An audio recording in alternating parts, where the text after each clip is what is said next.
Ang Ginoo anaha kaninyo, pagbasa gikan sa Santos nga Ebanghelyo sumala ni Lucas.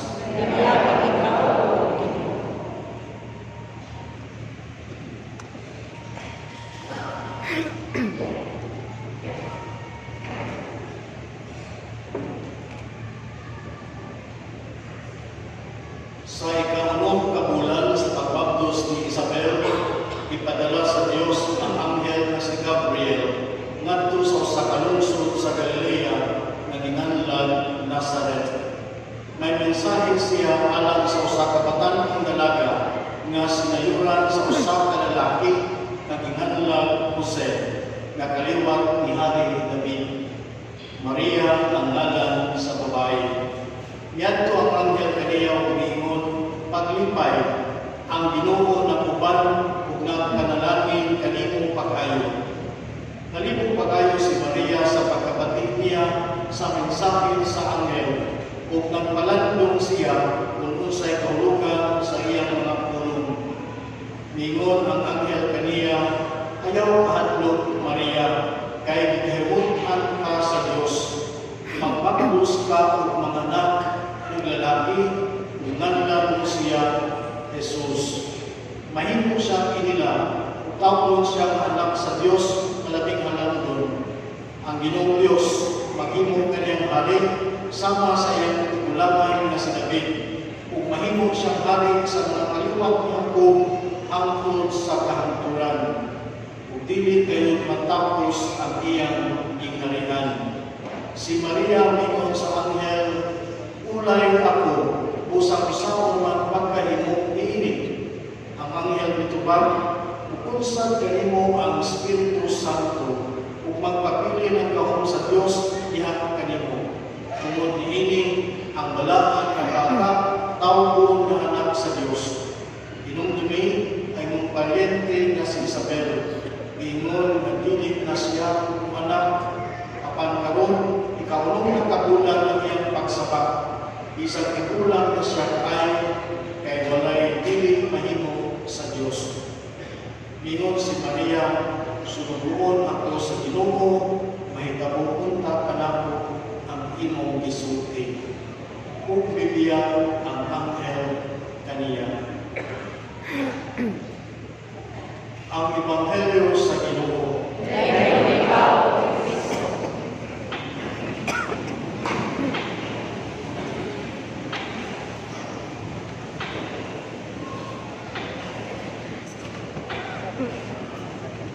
Mga igsoon, ang greeting sa anghel ngadto ni Maria pagsugod kay diyan sulti nakadungog mo sa Ebanghelyo. Ang una ganyan isulti mao dayon ang paglipay. Basta Ginoo gani muduol siya nato ang iyang gusto nga malipay ta. Kamu karon Ginoo ba mo Ginoo o demonyo? Ginoo. Nalipay mo? Nalipay. Ayo. Ako sa nalipay. Pero sulod sa akong kinabuhi, tingay ko pareha sa tinganita, kurting daghanang pagkitabo sa akong kinabuhi, nagitawag na to o kasakit. Naduna ka panahon na nakareklamo ko sa Ginoo. Dili na lang kumuatos layo-layo, ako na lang sugdan sa pagkahimo natong seminarista. Niadtong June 1995, isuod ko sa seminaryo. Ang unang kalipay nako nga nasuod ko sa seminaryo.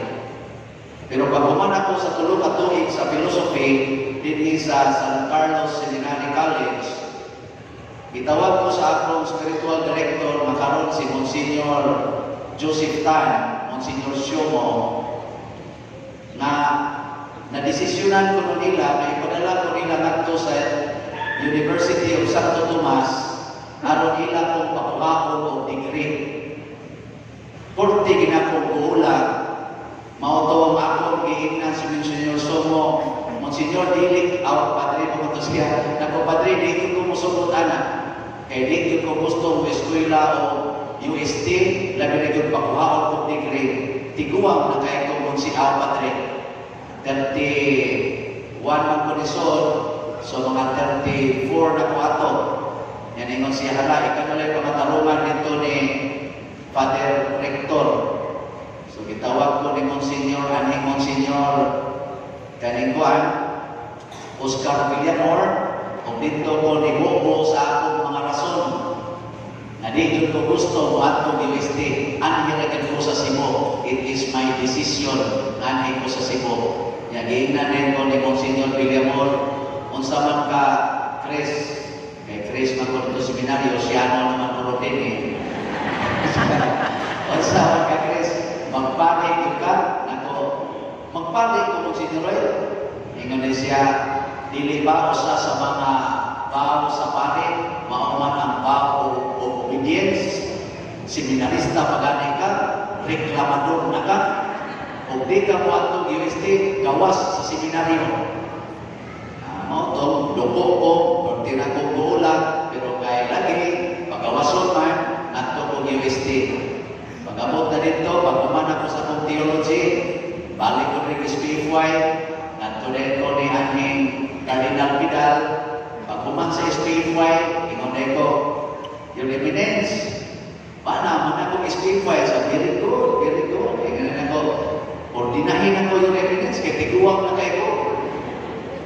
Ingon na siya, awat, apa, pila edad ako, tertiin na ko Your Eminence, awat, apa. Nako, ay na ako pabalik ka sa UST Your Eminence, kaya magpa-ordin ako, ordinahin ako daan, ako pabalik. Ingon siya, go back to UST. Take up a degree. So, nalusno na sa kalimutan. Ingon din siya nako, what is your preference? Kung sa may mong gusto nga degree na kuhaon, nako, ingon mo siya kung pagkuhaon degree, wala ako kanang moral theology, di ganahan ko na Your Eminence. Ingon na siya, but we need canon lawyers, so you take up canon law. Asus, mula siya kung pinagdakas kalimutan. Kung doon man, ibalik ko, and I took up canon law. Pagka-ordin ako pagkapari 2004, iya na sa kong ipabalik kay wag ako kapaman sa akong degree. I spent 3 years struggling to have my licentiate in canon law, and thanks be to God, nakahuman ko sa akong licentiate sa canon law dito sa UST.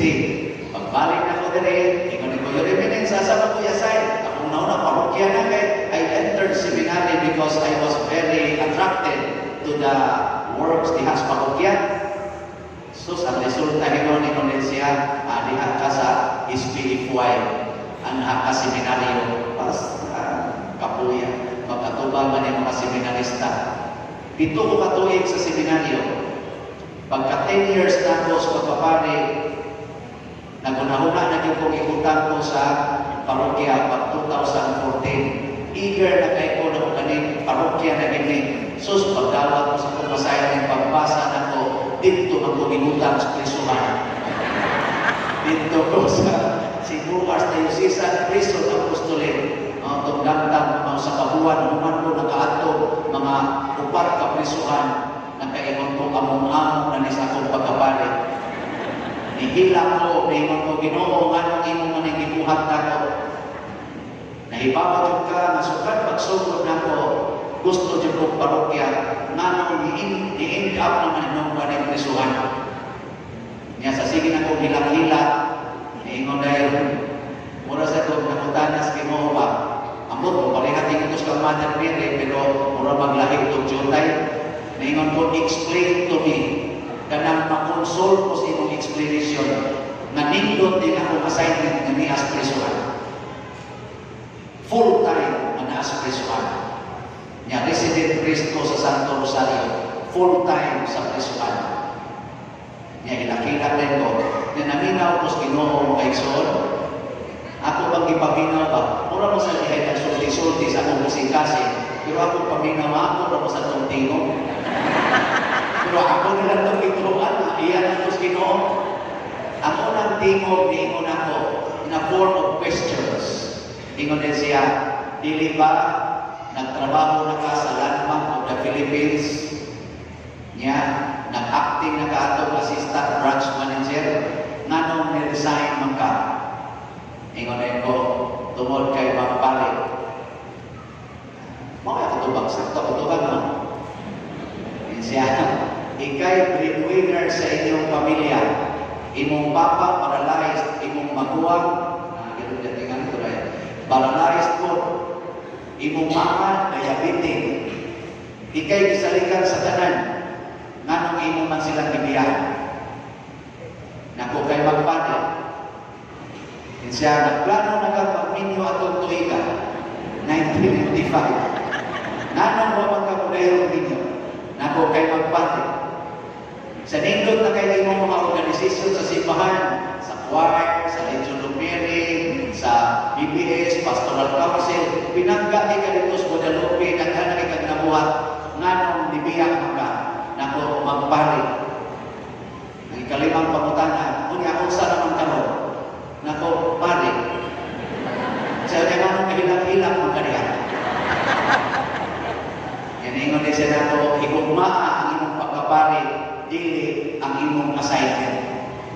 Bisag ibutang pati kang partulina, basta panik ka, higugmaan na. O nalipay kay ko mga igsoon, pagkadumog na ko anak, na ako din higugmaon ang akong pagkapalit, dili ang akong assignment. Moto, pag sige na ako dito sa Krisuhan, huwag ko na kong pamisita ng Krisuhan, 40 na din akong lipayan, to the point na ni-apply ko na magpapriso ko bisag tululang kabuok ka, tululang ka adlaw, o tulong ka gabi. Ni-apply ko sa Cebu City Jail, Mindor. Ibalibaran ko sa chaplain.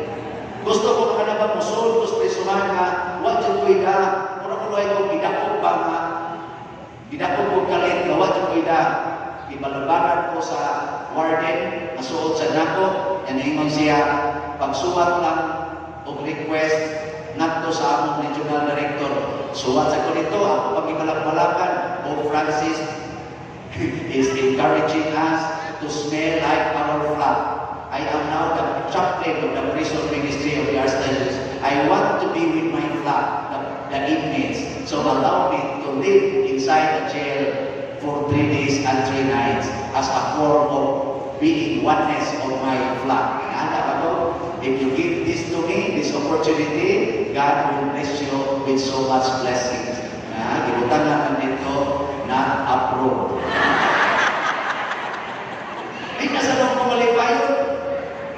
Inang-inan ko dito sa sekretary, sa regional director, sa BJP, Padre, naku, kaya akong tuluman ko nung sa inita ko limusod sa jail. Ibalik ko sa warden, kung naingon ko sa warden, Chief, huwag man ko tulutin, sabi lagi na ko inilagi. Inako, kita na pala sa katsado, masudla na ko. Total, sukul mo na ako ng mga mayor, kada diyan mga akuan, basta gani commander sa mga hindi, sukul mo na ako. Ingon siya, Padre, ayaw ko pulbis kaldero.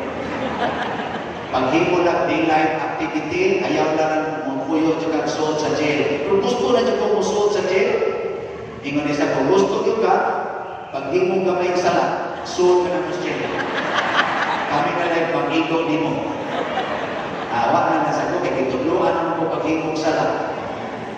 Mga igsoon, ang kalipay ni ay nato, na atong nawato ng kabubuton sa Ginoo, na adi ay sa atong pagkamapausan. Kada ba mutuo kita, palihat ako i-profess niya, nagtuo ako. Kada ba mutuo kita, na kung suko ganis Ginoo, makalipay kita, di ka makagol. Pagkaroon 2019, itagaan akong assignment na sa sinudanan plus pag-apply nako, 40 na akong lipayan. Pag-report nako dire, 40 na din akong lipayan. Ang buti makanimuin ka na ilansan ko sa cross. 40 na din akong lipayan. Kaya ang mga tao rin, mura man sila mas balaan, mas pare. Mura lang sa nung ma-insecure nila. Eh pagka mga buutan, ang babawa pa ka sila magtakuban. Pero bisan pa pag magtakuban sila, o pipila nila magtakuban, dili mausap ang akong paghigugma nila, kay nakahigugma magani ko atong itakuban na sa lihas, o gisiraan na o gibutangan ng mga pusas o gawas kani pa ba sila ng mga buotan ay mga naw. So may mo dahil ko nila rin nothing gonna change my love for you.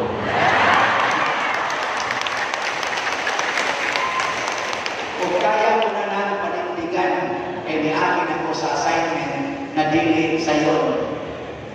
O gani ang among kapa ang Cebu Archdiocese Prison Apostolate gikan sa 5 ka units, 5 ka jails ang giatiman. Pagbiya ako karon nagatiman nami og 11 ka jails. Ni-expand ko sa lagyo ng mga jails. Abot pa ko ngadto sa Bangayan Island, ngadto sa Bugo, Danao, Naka, Carcar, Toledo. Aron lang pag-expand o pagbisita sa mga inmates. Nasayod ko, Tagaliluan sa Vicente Ferrer Parish, daghan ang mamisita na po din ng mga ex-inmates o ex-convicts. Manghinaot ko Tagaliluan, mudawat ko tamuanin ang mga friends. Mupasalit ako Tagaliluan, mudawat mo nila. Waiting mo. Ako lang yung distribute sa inyong mga balay. Talagang ko yung mga balay. Wala sila yung kapulian na naman lista na unahon na po katong ng barong na inako na pastoral council. Unahon po itong distribute o mga ex-inmates. E di na ba ang Ginoo na bilanggo ako o ginoo akong ginuaw. Mas grabe yun ang grasya kung ang binilanggo mo na inunuaw ninyo. Muna na itawag na ito, home service delivery. Grasya, nakot sabay. Si Maria, nahimong, nganong himoon siyang inahan, nawakan siya hilabdi o lalaki. Wa siya kasabot, kung sa kining maong mensahe. Apat tunod, kaya i-explain man sa anghel, na ang Ginoo na'y mag-igo, ang Espiritu Santo mukunsad kanimo, o siya na'y mag-igo diha sa iyang kamong. Si Maria, wa na'y daghang question, niingon na siya, matuman, hindi ka nako, sumalat sa inyong pulong. Sa atong ikaduhang pagbasa karon, miingon din si San Pablo, ang Espiritu Santo gibutang sa atong kasing-kasing aron mahimong tang mga anak sa Dios o maliwat kita ni Kristo o ni Maria. Muna ako, kumpiyansa kay ko nga na ako'y Espiritu Santo. Ang boto ang Tagaliluan, dili pa kanila ilisan o Espiritus Demonyo.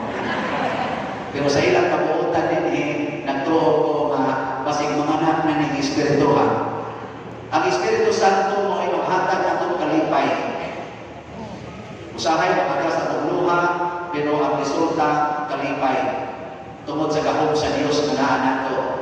Diri sa unang pagbasa, niingon din nga, ayaw na mong kabuol, mga tao na naa sa kangitngit, kay niabot na ang kahayag, iyan ang higidlan ng kahayag, iyan ang ilisan ang inyong kabuol o kalipay. Hinautog ta, na kining akong presensya din isip bisaligan sa atong Arsobispo sa Sobo, si Archbishop si Palma, nang iproklamar sa ato karong talahon na Archdiocesan Chancellor, si Monsignor Reverend Beltran. Hinautog ta, na dili ko mahimong kuwan ba, problema sa maong pagsalig. Hinautog ta, kahatag ko nitong kalipay. Muna na ako mo pagdeklarar ang akong naguna ng mga prinsipyo aron mo malipay din ako o malipay wa mo Tagaliluan. Mo to ako unahon pagsulti na alang sa taga San Vicente Ferrer nga parishioner ang atong mga sakramento wala na presyo, pulos na pinasi sa gugma, love offering. Pwede na mo magpakasal, bisag 10 pesos lang inyong kwarta. Kana, kung wa mo mahadlong na gawaan sa Ginoo.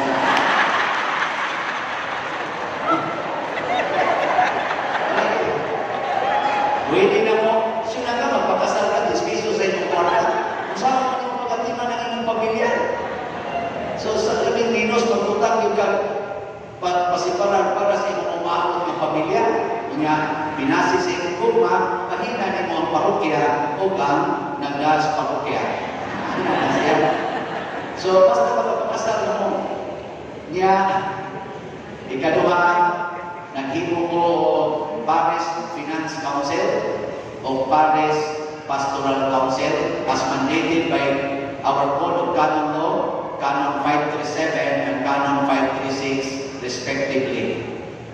Nagsugod-sugod na meeting ang mabuotan sa ningam atong Finance Council o Pastoral Council kasaligan ni Estadan.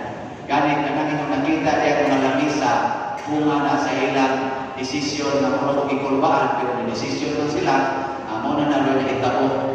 Kung sa'y nanatan ninyo din, kung akakaw ka mo pili, ayaw kong pasulat. Ayaw kong pasulat kasi kaya na desisyon na. O niya, tungod ni ako sang i-divide ang love offerings ninyo, mga parishioners, o manibahay din sa parokya ni San Vicente Ferrer. In my initial distinction, ang tanan na iturol din ako inigbisa, maunay akong sustenance. Di ko mahatagan sa parokya, bala na mo niya. Yang tanan ninyong ihog sa kolekta diyan sa Cebu, kaya namin malibot ninyong parokya. Kung ang inyong ibayad dito sa opisina, dito sa ito mangilabot anak, at na sa Finance Council o alam sa dito sa parokya.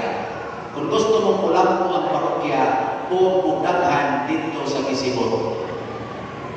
Kung gusto mong ulam po ang bari, over. So, sa sobre. Kung gusto mong ulam po ang duha, tagain o daghan ang duha. Dili daw, ang akong gihimo nini, tungod kay dili ko gusto na mabiyaan ako ang parokya. O bisan pa ang akong madawat, at the end of the week, akong isituin nga ma-zero na ko, muna kay distribute sa nanako according to the guidance of the Holy Spirit and including sa pagkatiman diri sa parokya. Ako rin gibuhat kay naanan na kuhani dito sa akong pagkatiman sa mga preso piniriso. For 5 years, nalipay kay ko nga wa ko'y kuktang kwarta. Nalipay kay ko nga ang tanang kwarta nga akong makuktan, ihatag na ko balik sa simbahan o sa mga membro sa simbahan. Muna, inapunta, ang mga tungsan silon, iliunta ko nila pasulon, kung mga hukmo ng simbahan. Kaya ako na nang i-interest sa Finance Council together with me, kung amo ng paniluton, kung amo ng kupon, dipindi niya sa among maayo o batik na relasyon. Pero nasayo ko, together with them, we can build additional development of this beautiful parish church para sa kaayuhan sa katawan, para sa kahimayaan sa Diyos. Dinay o dinuyugan sa pagdibusyon sa mahal na Birhen, kay mamanay ako yung dibusyon as Legion of Mary, Our Lady of Guadalupe, mamay akong kuwan yun, suot sa kong kinabuhi. Nasayot ko, nakitantanan ninyo, labi-lagi kong akong mga friends outside San Vicente Ferrer in my 15 years of priesthood. Lipay kay kong ni Amro dinhi. Nakita na ko inyong mga naon. Dinala na ko mensunon. Pagkanituta yun, no? Murag yung ni among tanan, aron inyo yung siguro ng Panginoon, diha na lang yung ang padre. Total, nakadugtog naman ni dinhi. So ayaw ko puno mong tapang na ko, tapang sa mga sa parokya, dili na lang ako inyong tabangan karon, akong tabangan o suportahan kining parokya nag-i-assignan sa Ginoo kanako. So inapunta niya uban sa pag-ampo o pagdibusyon sa Birhen, maglipay ta o moingon ang Ginoo paglipay mga katawhan sa San Vicente Ferrer. I-appeal sa lipay ang inyong parish priest. Sige, manindog na ta, katong imoon ang